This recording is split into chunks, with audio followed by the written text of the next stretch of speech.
Today is August 14th, 2018. My name is Joe Todd. This is an interview with J.A. Rufner Jr. in Sapulpa, Oklahoma. Sir, where were you born? Depew. Depew. That wasn't very far from here. Yep. 6 miles south of Depew. Yep. And when's your birthday? 6/15/31. Who is your father? J.A. Rufner Okay. And your mother? was Jimmy. Her maiden name was Aston. Aston. Aston. Okay. Did you go through school in Depew? I went to school in Gypsy, and I went to school in Milfay. I went to school in Depew and graduated in Bristow. What year did you graduate? 1949. 1949. What kind of work did your father do? Well, I guess you could say a little bit of everything. He was a farmer, and he was worked for the oil field. And Hold on. Okay. You're talking about what kind of work your father did. and he had a little grocery store, and then the World War II came on, and he went to Kansas, and he was a cement finisher up in Kansas at an ammunition place. And then from there he came back home, and then we went to California, and he was a welder in the shipyards. And then after the war, he was a carpenter, and then he retired from the Turner Turnpike. On the farm, what chores did you do? What did I do? You name it. I milked cows and worked in the fields for 50 cents a day and baled hay, and well, all the chores that you needed to be done, you done every day. And during the war, did you help with the scrap metal drives and rubber drives? Yeah, I went out and picked up scrap and rubber and what have you, and sold it to the scrap yards. Okay. Was that in California? No, that was here. Here. Okay. Here.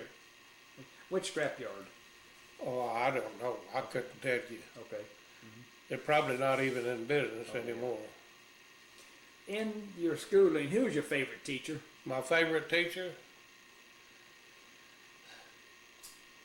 I guess you could say I had two of them. One of them was named Powell, and he was the ag teacher.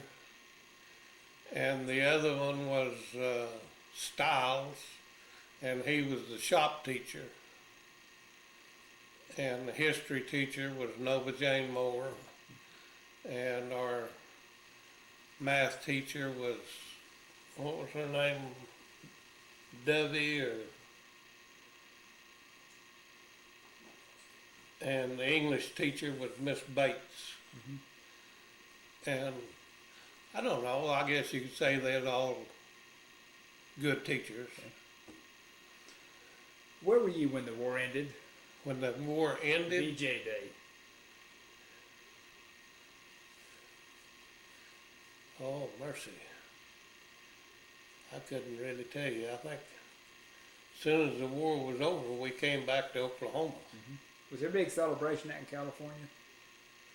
No, not really. Okay. Only thing that I can think of is whenever the president came by one time out there, my mother had just had all of her teeth pulled and everything, and she was sitting in the car as the president was coming by, and the soldiers made her get out of the car and stand up. And, you know, you being a young kid, that sticks with you. Yeah. But other than that, no. They had blackouts there in California and things like that, but as far as I know, nothing ever happened. But Tell me about the trip back to Oklahoma. I mean, whenever I was a kid. Yeah, when you came back to Oklahoma after the war. Oh, well, we was in an old car, and we got, I think it's Flagstaff, and the ration was on, and we had a flat. Well, we had to spend a day or two there in order to get a stamp so we'd get a tire. And from then on back, you know, you slept on the side of the road or everywhere you wanted to sleep or do basically everything you wanted to do. And on the California line, they would stop you and go through your car. And if you had any fruit, they would confiscate it or anything like that. You couldn't take anything in or take anything out. And it's just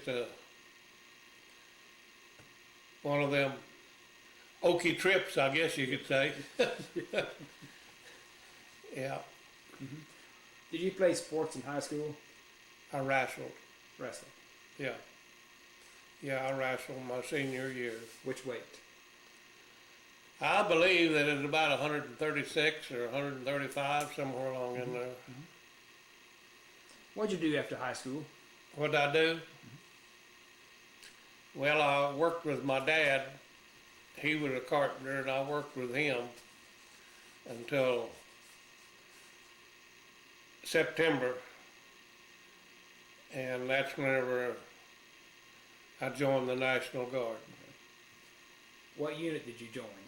1950 And where? at Bristow. Bristow. What unit was in Bristow? Sir? What unit? It's 45th, 279th Infantry, G Company.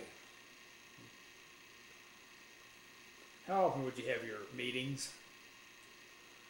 The best I can recall, I think that about once a week. Have a summer camp?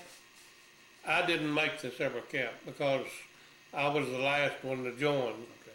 and they had already been activated.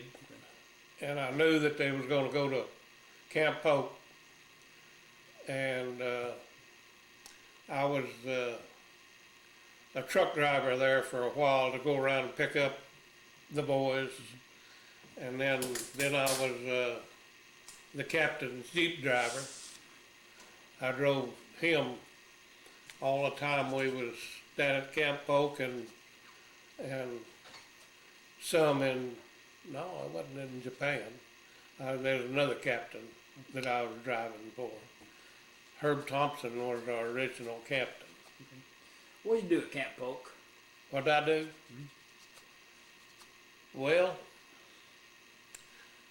it's kind of a funny situation.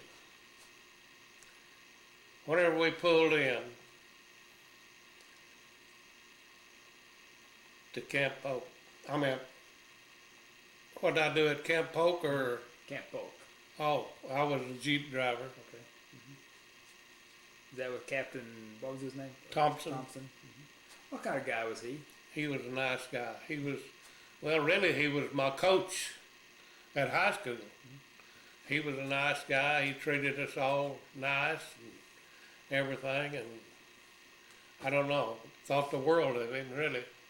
What type of training did you have at Camp Polk? What kind of training?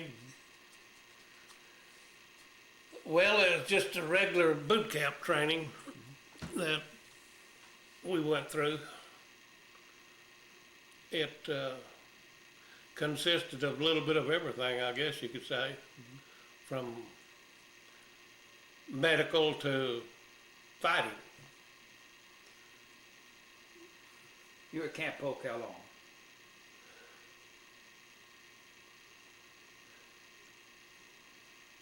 Oh man, I don't know. We shipped out of there September, October. Probably, I would say probably 3 months or something like that. So from Camp Polk, where'd you go? From Camp Polk, we went to Louisiana. New Orleans. Camp Polk is in Louisiana, so we went to New Orleans, got on the USS General John Polk, went down through the Panama Canal, through it, back up to Frisco, went under the Golden Gate, picked up a bunch of supplies and a bunch of troops, some more troops, and from there we went to Japan. Tell me about the trip to Japan on the Polk. That was an experience. Well, we had calisthenics and what have you, on the ship, and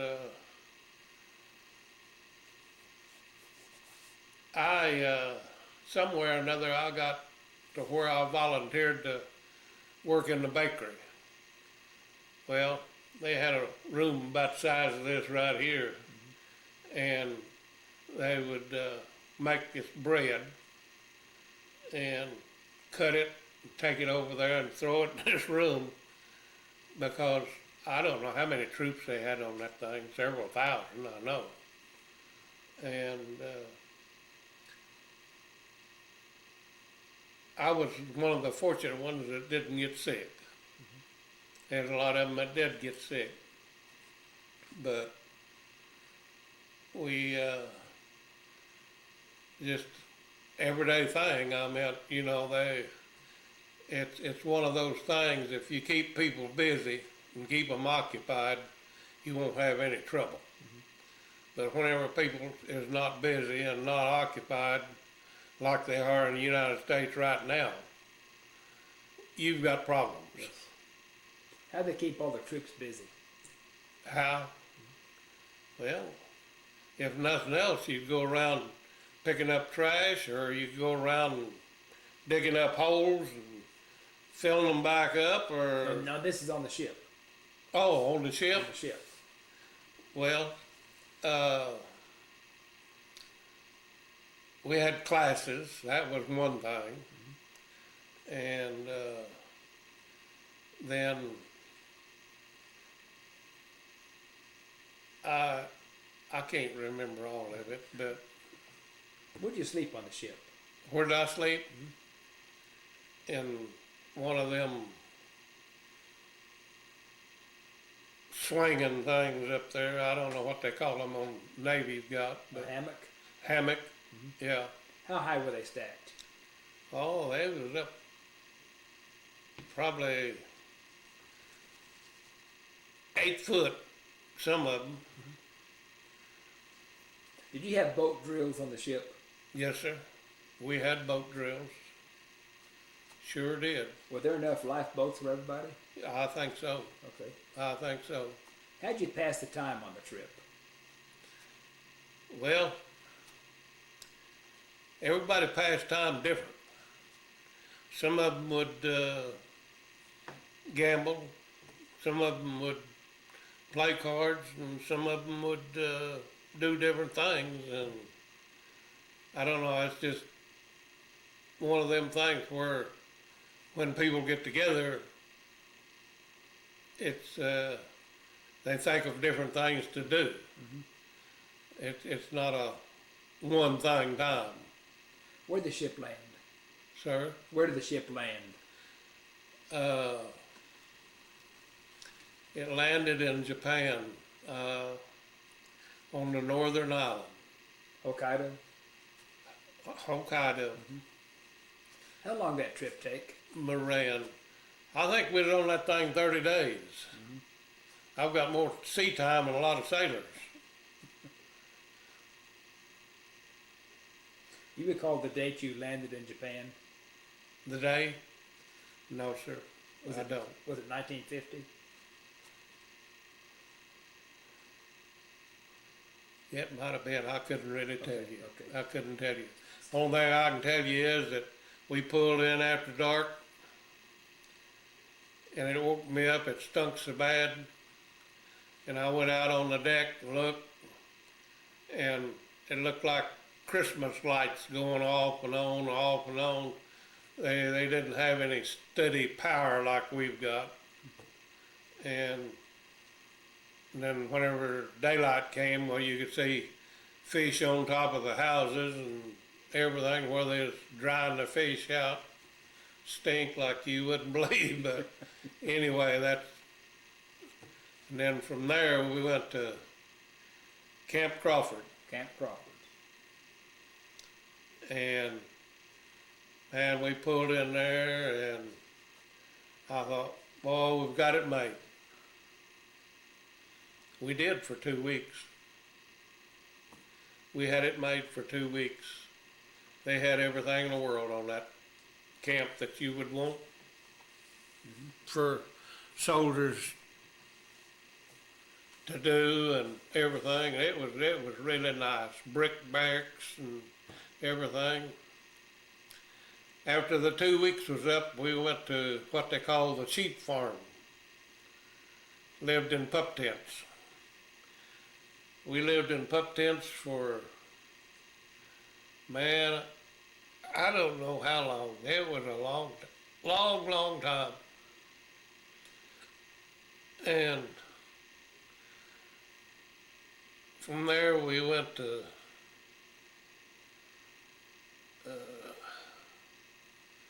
I think it camp, it wasn't a camp, it was Shoto. What it was is just tents, tent city. And we stayed there for a long time, and then we went to another place, Shimamatsu, I think. But I can tell you one thing, the scariest I ever was in my life was we was at this sheep farm, and they had never issued us any ammunition or anything like that, you know. And one morning they came in and they got us all out there real quick. They had trucks lined up out there for the company. And they said Russia has landed over here and they've attacked the airfield. So y'all are gonna go over there and take that airfield. And that really scared everybody. And they issued live ammunition just like we was getting ready to go fight. And I guess there was a reason for it. I know there's a reason for it, but after we got over there, well, they said it was just a problem. And I don't know, it's something that would really make a person think. Do you have any contact with the local people in Japan? Any contact? Yeah, we had passes to go to town. What was their attitude towards you, the local people? Well, to me, it was just like anything else.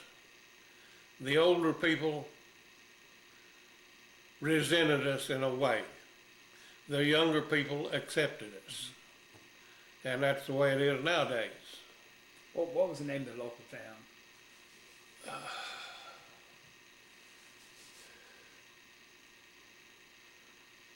don't know. I can't remember. I can't remember what the name of there was 2 or 3 little towns that we went to. Well, we didn't. As far as I know, we've never had any problems. The only problem we had was with our own troops, you know, getting drunk and fighting and what have you. But as far as problems with the people, I don't know of any that we've ever had. They was just as nice to us as they could be, just like they was in Korea. So how long you were in Japan? I think we was there 9 months. And where'd you go? From Japan, we went to Korea. Tell me about going from Japan to Korea.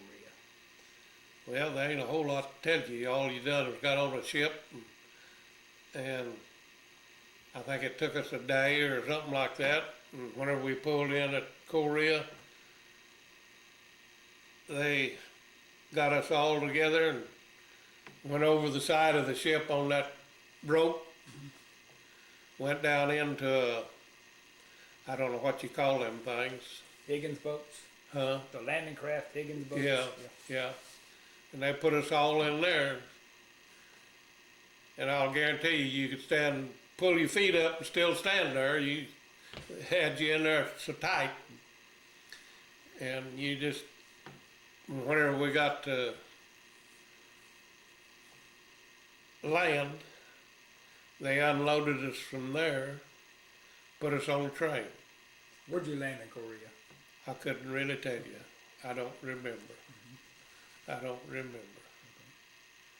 But I know that we went from there right straight up to the front line. And what happened? Well, they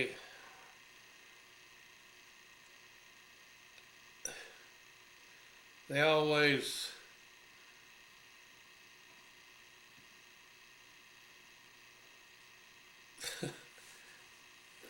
they always scare the young boys all the time. You know, if you've never been in combat or anything, there's going to be enough people around to scare you to death before you ever get there. Well, we got on this train. It was about like a cattle car. But anyway, and cold, man, it was cold. And they says, all right, boys, says, don't be smoking. There's snipers on the way up there. Says they'll shoot you if they see a light or something. And they had everybody scared to death. Top it all off, we got up there, I don't know how far, it wasn't too far. And all of a sudden the train stopped. Well, I opened the door, slid the door back, opened, and lo and behold, there's a Korean laying there that done cut his leg off that train. And the medics was getting ready to jump out, and they says, everybody back on this train. So they just left him laying there and got this train moving again. And everybody sit around, you know, they're muffing their cigarettes and everything. And then we got up to this company that we was relieving. That was the 1st Cavalry. And got off the trucks, and they had barrels sitting out there with wood fires in them. And like I said, it was cold, cold, cold. And then they had these platoon tents set up to where that they could put probably 3 or 4 squads in them. We got in there, and then I think we stayed there probably a day or so, and then from there we went right straight up to the front line. And we've been on the front line ever since. What did you do in the front lines? What did I do? I was a squad leader, and the first week or so, we went out on patrol. Well, we got a guy killed on that patrol. And then after that, every patrol we went on was after dark. Every one of them. And that, I forget now how many that was killed, but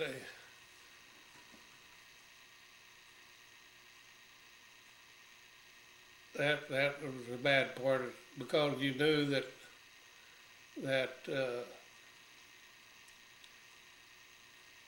whenever night come, that you was going to go somewhere.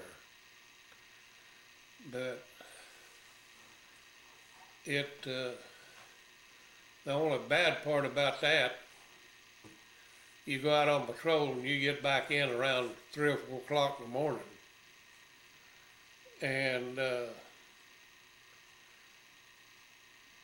you would be able to do what you wanted to do until after breakfast the next day. Usually we had a hot breakfast. Our cooks was the best cooks that ever was. And usually after that, and then they wouldn't let you rest or anything like that. You had to pull some kind of duty, doing something all the time. And really that ain't right. Fellas gotta have some rest. You know, you just can't go forever. But somebody thought we could, I guess.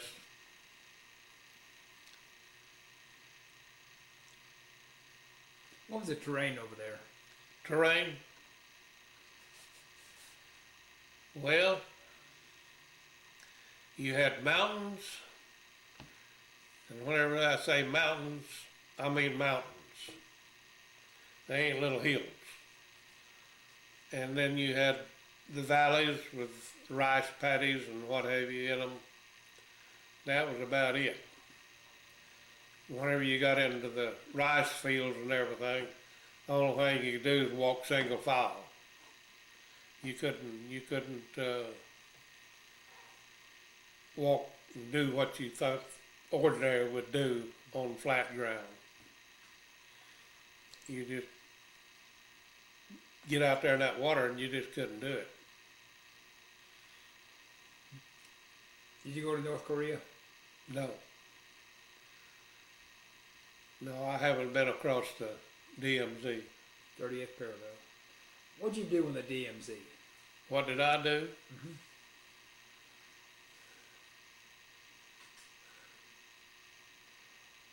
Well, it's just like I said, we hit a patrol about every other night, and occupied our positions. And if we were hit, we were hit. We'd have to stand off that, and that's about the size of it. What kind of position did you make at night? Kind of position? Where'd you sleep at night over there in Korea? Well, the platoon had what they called a hoochie. Well, that was for the lieutenant and platoon sergeant, and it was pretty good size. And we had what you'd call, I guess you'd call it a foxhole. And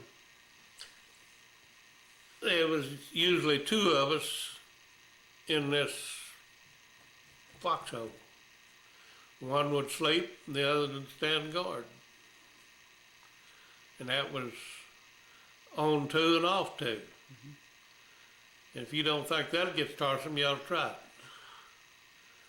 That, I don't know, it's just hard to stand up under something like that to where you don't get any rest.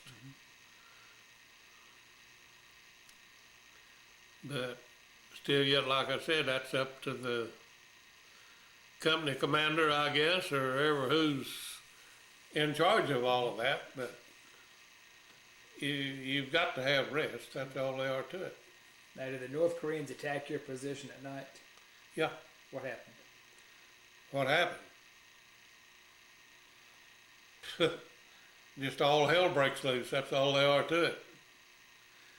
You pretty well know where your people are at, So whenever you're fighting after dark and can't see nothing, well, you know which direction you're shooting and everything. And basically that's about it. But if they ever break your line, you've got problems. Because they're all mixed then. Did they ever break your line? No, Okay. no.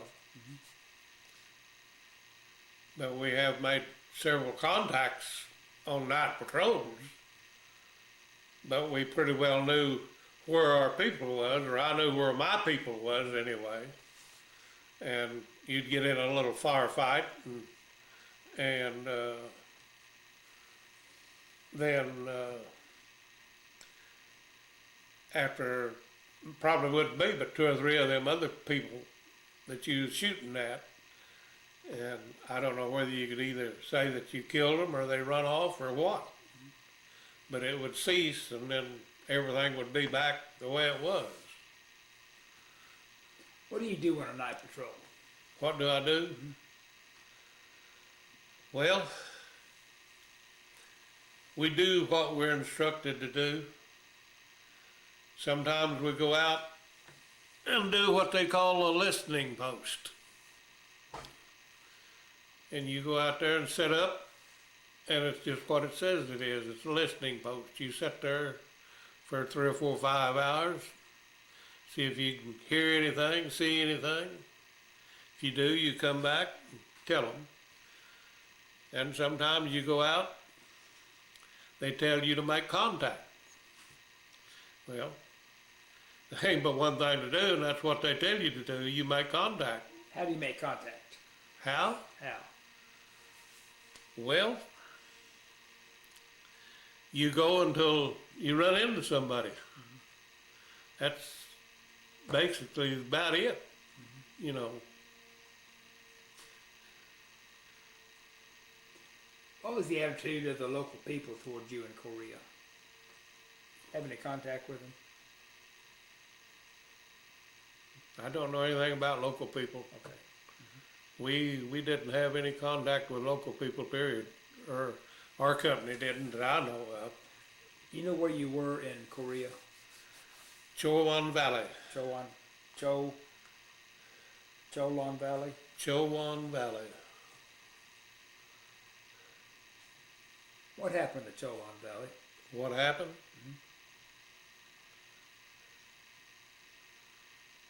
Well, really, you call it a valley if you wanted to, but it wasn't nothing but mountains. And that's where we set up at on the mountain. Sat there and made I guess you could say a line down through there. You had to have a firing line. Some of them were shooting this way, and some of them were shooting that way. You know, crossfire and what have you. And I don't know, it just wasn't nothing there but trees and what have you. That was it. You get to Old Baldy? Well, we was on Bloody Baldy, we was on Pork Chop, and I think that's about it. What happened at those places? What happened? Yeah. Well, I don't know, you just, I guess you could say you just stood your ground. It's about all that you could say. Now, was it North Koreans or Chinese or both? Well, good luck to you, because I couldn't tell the difference between either one of them. Now, were you driving in Korea? Well, I drove just a little bit, not much. And then I was a squad leader. Now, what does a squad leader do? What does a squad leader do? You've got about 9 minutes you've got to take care of. They'll give you your orders and you follow them through. What would a normal order be? Well, they would come around and they would say, you and your squad's going out tonight. You go out and make contact with the enemy. You make your contact. If you can take prisoners, fine. If you can't, turn around and come back. So, you know, you just have to make dadgum sure that you get your men back. That's the important thing of a squad leader. How far out would you go?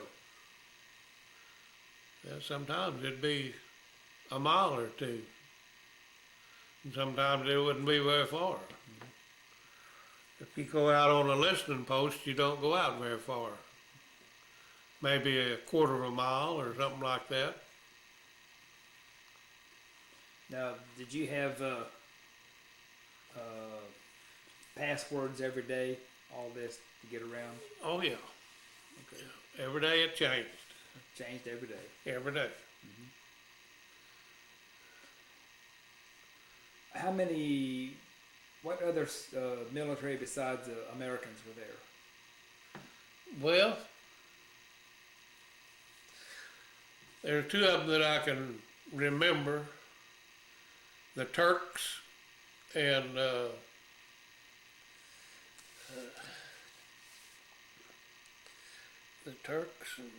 Filipinos. I heard the Turks are good fighters. Well, I don't know. They were crazy. They they didn't value their life very much. They'd get out there and build a big fire and jump up and down and do all of this and that. And I guess they're just trying to egg somebody on or something. I don't know what they was doing, but they didn't act like they really cared. And the Filipinos, they was about as crazy as the rest of them. They'd get in them trucks and drive down them mountains 100 miles an hour, and it's like there's nothing there. So, you know, they were funny people. Yeah. When you were out, what about booby traps? Well, I tell you, there was one night that we went on patrol, and I guess it's a good thing that it was froze and snow and everything. I got in a tripwire, and I knew just exactly what happened, you know, as soon as I hit that tripwire. What happened? Nothing. Because I hit it and I knew what I'd done, and that's whenever I fell to the ground, because I knew if it was going to go off, that it would really hurt a fellow. But anyway, I guess it's a good thing, but they had booby traps.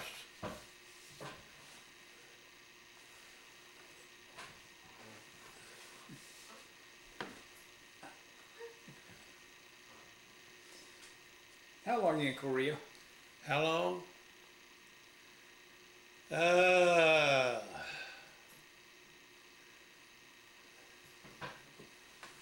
Let's see. December, January, February, March, April. About 6 months. Okay. What is your best memory of Korea? Best memory? Well, there wasn't but one, and that was cold. 50, 60 below is cold. How'd you keep warm? It wasn't easy. There's one time there that we didn't even take our clothes off for 30 days. Went in, we would come off the front lines. We'd been up there about 30 days. And they had a little creek going down through there where we went back into the reserve area. They had a little creek going down through there. They brought one of those big tents in fact 2 tents. Set one up there by the creek, the other one right there by it. They had a deal there that heated the water. They pumped the water out of the creek and they heated it. Oh, it was really nice in there. And you'd go in this one tent and you'd take your clothes off, go in and take your shower and everything, and come back out. They had clean clothes there for you, and you'd put your clothes back on. It was pretty nice, except whenever you'd comb your hair, it'd have ice in it, so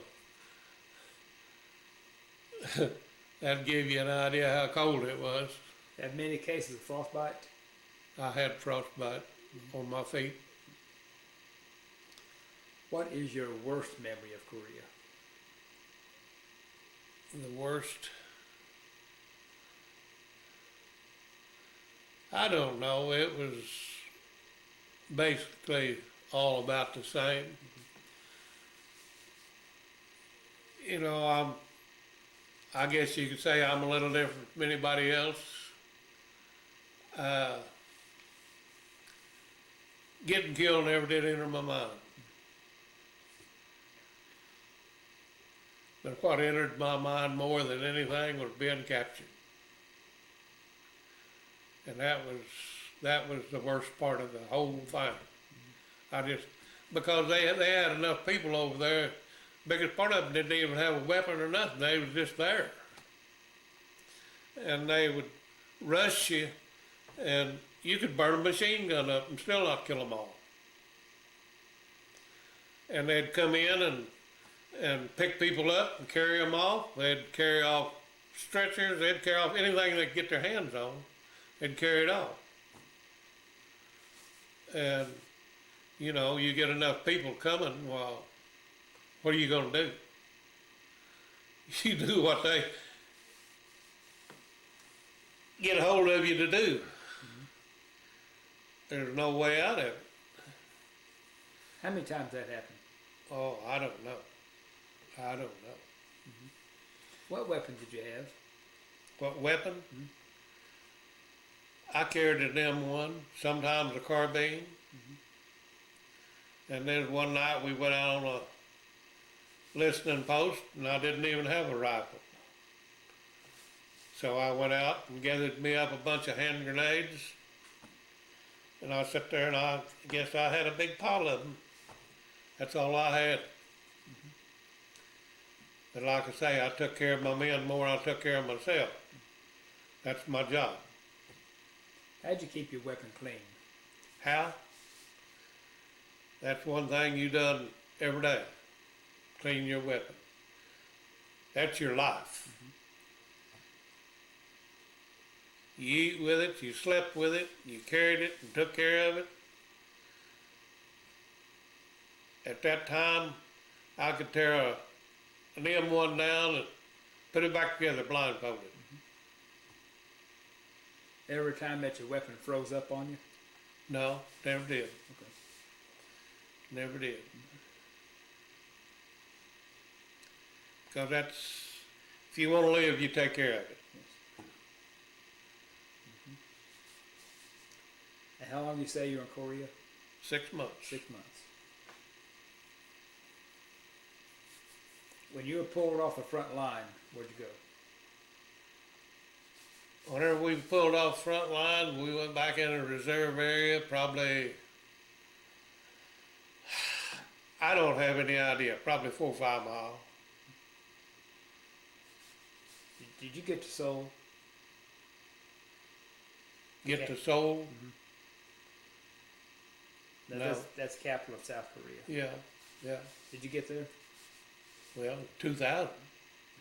But not within 90. Okay. Not fighting. Okay. We was past that. Okay. You were north of Seoul then, Yeah. up on the DMZ. Yeah. Mm-hmm. So when you pulled back in reserve, how did you go back on the front line from reserve? Yeah. Mm-hmm. Yeah, you'd go back there. Some of the boys, I guess, the way I understand it, got R&R. I never did get one. Why? Well, I got one while I was in Japan. Mm-hmm. I guess that's probably the reason. Mm-hmm. But No,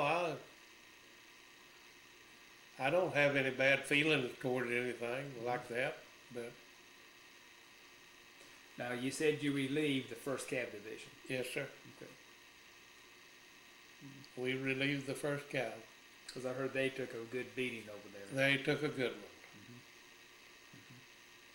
But after they left and we come back and took their place, I don't think they hit the line as hard as what they did with the 1st Cav. As far as I know, they didn't. So, tell me about coming home. Coming home? Well,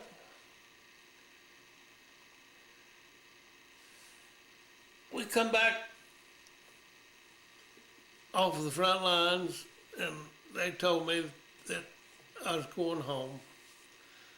Well, I don't know where it was at or what have you, but anyway, we got back so far back and they had a deal set up to where that they processed us. And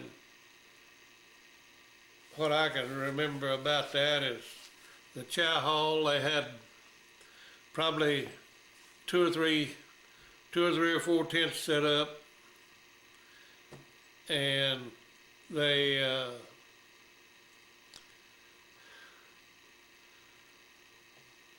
had chow for us to eat,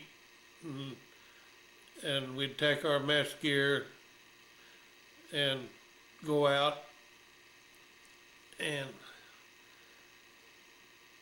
wash it in probably a 10-gallon container. You scrubbed it, and then it was real hot water, and then you'd go over to this other one and it was clear water, and you'd rinse it off and everything, and then you'd put it back together and let it dry.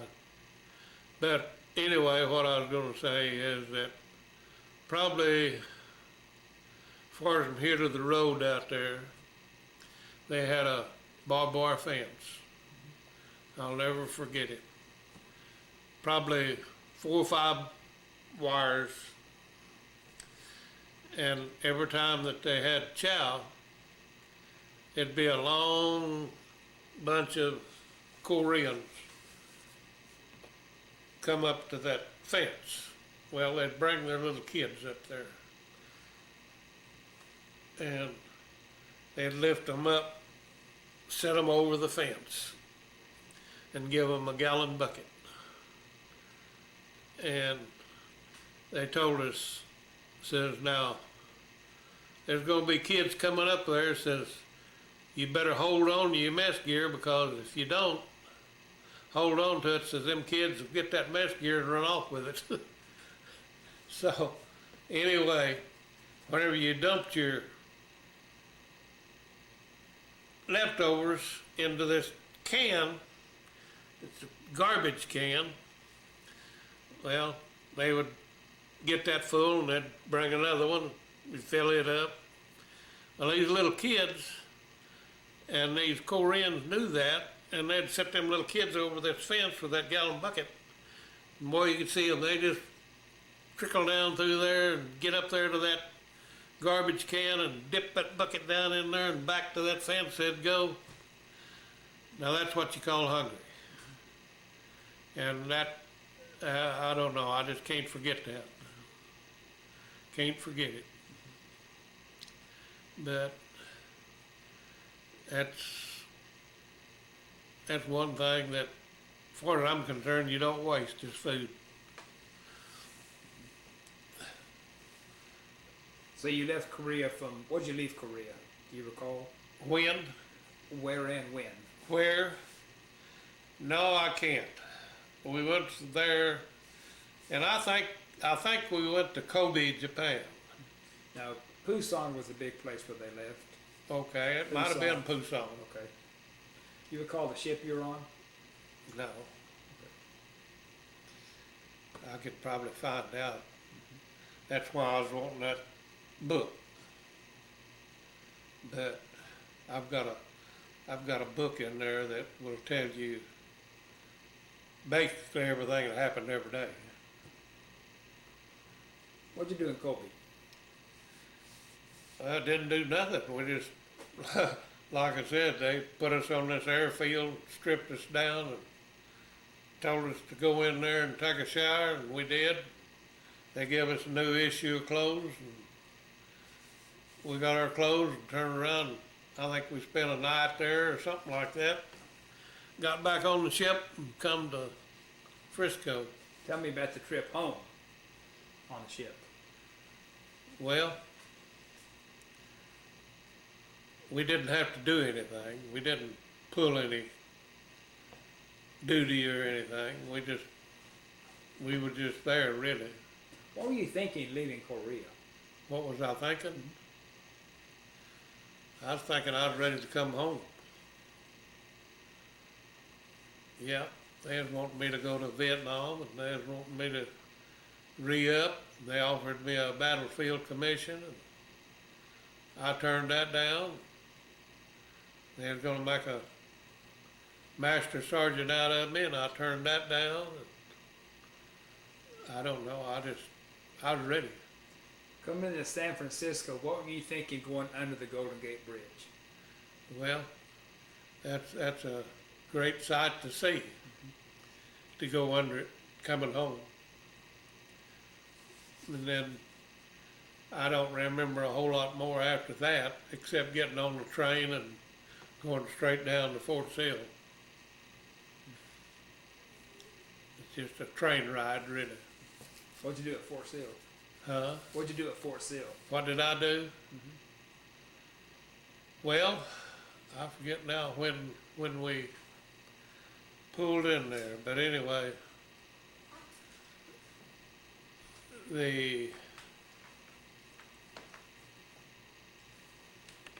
So what'd you do at Fort Sill? whenever we got off of the train, they took us to some barracks and told us that we had 2 or 3 days or something like that pass. And there was a sergeant there at Fort Sill, had a brand new Pontiac. And he said that he would take 4 or 5 of us to Tulsa. Well, we got into this little town of cement. There was a hole in the road, and he hit that hole and knocked the front end out from under that dadgum Pontiac. And the last time I saw him, he was cussing the state of Oklahoma. And got on to a taxi cab, and they took us up, or he took us up to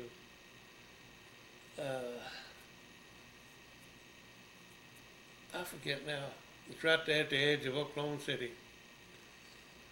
And I got out, and he was going on into Oklahoma City, and I didn't want to go into Oklahoma City. So I was standing on the side of the road with another guy. We stood there for quite a while, hitchhiking. Finally he says, I'm going back to Oklahoma City and I'm going to catch a bus. And I says, well, I'm not going to give up. And I guess probably 30 minutes or so, there's a guy in the Air Force come by in a convertible. He stopped, asked me where I was going, and I told him. He says, throw your duffel bag in back there. I did. And I got in about that time, and here that old boy come running across the road. He says, I want to go with y'all. That guy says, sorry, buddy, but they just don't have room. And we took off and got to Bristow, and I saw my mom and dad go through town, and they was going to Fort Sill to pick me up. And there wasn't no way that I could stop them or anything like that. So I came on to Tulsa, and And I don't even remember how I got in the house. But I got in the house and laid down there, and my car was out in the front yard, in the front of the house. And later on, well, here they came back.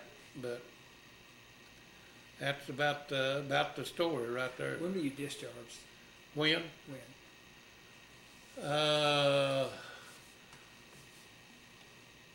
I think it was May the 29th, I think, something like that. I forget. Of 1952. 52. What'd you do after you got your discharge? What did I do? Well, I went to work. Went to work with my dad, and then in 53, no, it was the latter part of 52, probably in November of 52. I met her. Where'd you meet your wife? Where? Where? At Bristow. Okay. What's your wife's name? Joyce. Joyce. Joyce Colleen. Yeah, met her and my life changed.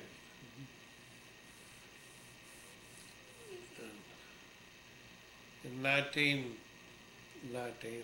2000, her and I went to Korea. What'd you think of Korea in 2000? Well, I didn't even know it. It was rebuilt and everything. People was nice to us, and I don't know, it was just a pleasant trip, really. Korean government paid for the trip. Well, no, they didn't pay the airfare. We bought the airfare. They paid everything else. Would you join the Army again? Would I? Yes, sir. If I had to, I would. I'd like to do a word association. I'll give you some words and you give me your reaction.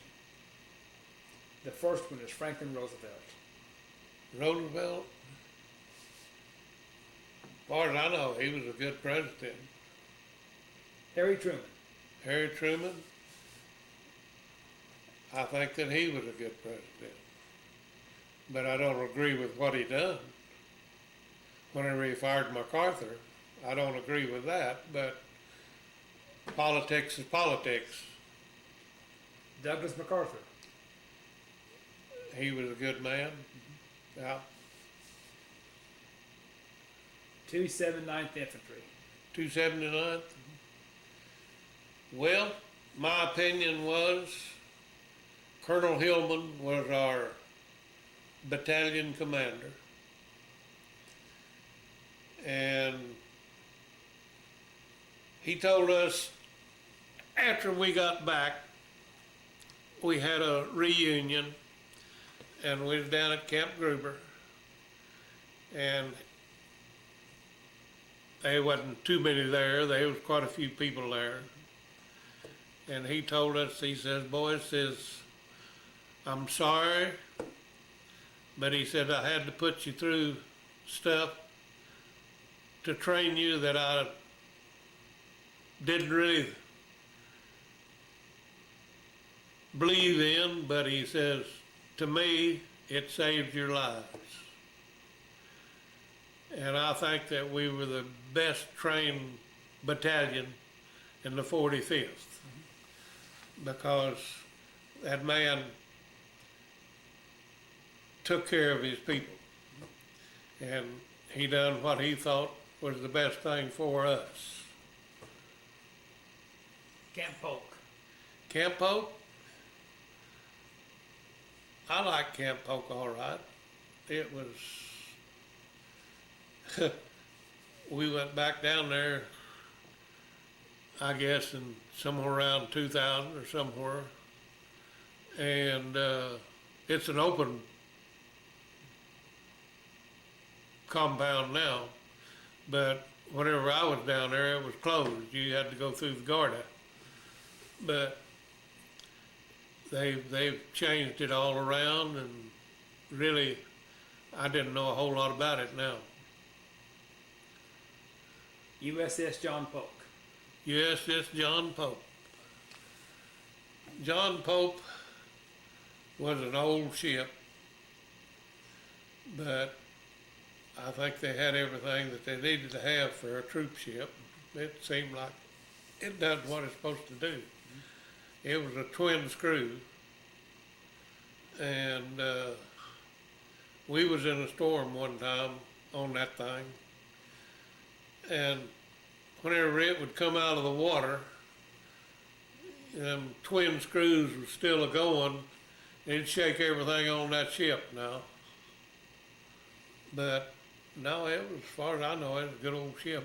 I don't even know where it's still going or not. Korea. Korea?